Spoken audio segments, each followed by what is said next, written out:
بسم اللہ الرحمن الرحیم رب یسر ولا تعسر واتمم بالخیر۔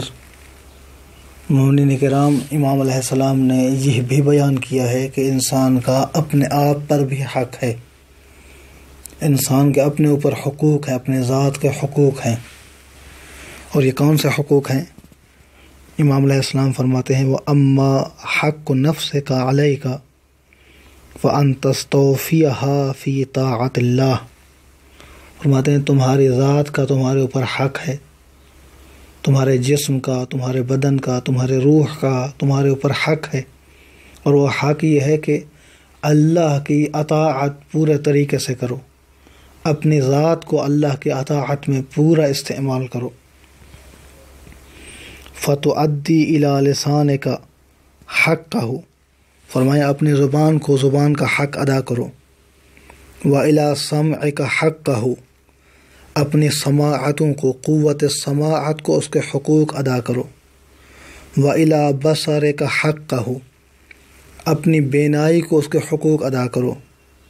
وَإِلَى يَدِكَ حَقَّهَا، اپنے ہاتھ کو اس کے حقوق ادا کرو۔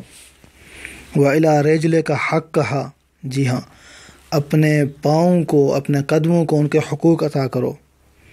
وَإِلَى بَطْنِكَ حَقَّهُ، اپنے شکم کو، اپنے پیٹ کو اس کا حق ادا کرو۔ وَإِلَى فَرْجِكَ حَقَّهُ، اپنی شرمگاہ کو اس کے حقوق دو، اپنی شرمگاہ کے حقوق ادا کرو۔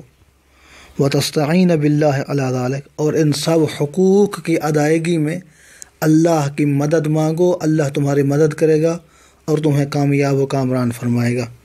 اور یہ تمام حقوق ہم نے اپنے اس چینل پر شیعہ پوائنٹ پر ریکارڈ کرائے ہیں۔ ایک پلے لسٹ موجود ہے جو رسالۃ الحقوق کے عنوان سے ہے، یا حق النفس کے عنوان سے سرچ کر سکتے ہیں آپ۔ وہ پلے لسٹ کے اندر یہ تمام حقوق بیان کیے گئے ہیں کہ زبان کا کیا حق ہے، سماعت کا کیا حق ہے، انسان کے شکم کا کیا حق ہے۔ ان تمام حقوق کو علیحدہ علیحدہ کلپس کے اندر ریکارڈ کیا گیا ہے۔ اپنا بہت سارا خیال رکھیے گا۔ محمد نقی جسکانی کو حوزہ علمیہ نجف اشرف سے، شیعہ پوائنٹ سے اجازت دیجیے۔ والسلام علیکم ورحمۃ اللہ وبرکاتہ۔